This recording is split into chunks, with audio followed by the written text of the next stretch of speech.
Previously, workflow email actions were limited to contact type workflows. However, this made your work harder when dealing with companies or custom objects.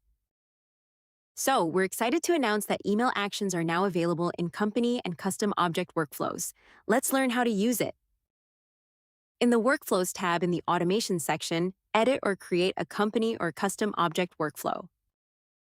Click Add Action and search for Send Email. Choose whether to send to the earliest associated contact, the most recently associated contact, or all associated contacts. Select the association labels to identify the contacts who should receive the email.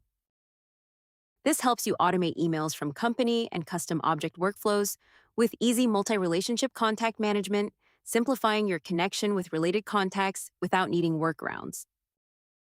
Use this action to connect effectively with the associated contacts that manage the business or offers you're interacting with, giving your team more time to focus on other details while conversations are managed automatically. We hope you enjoy it.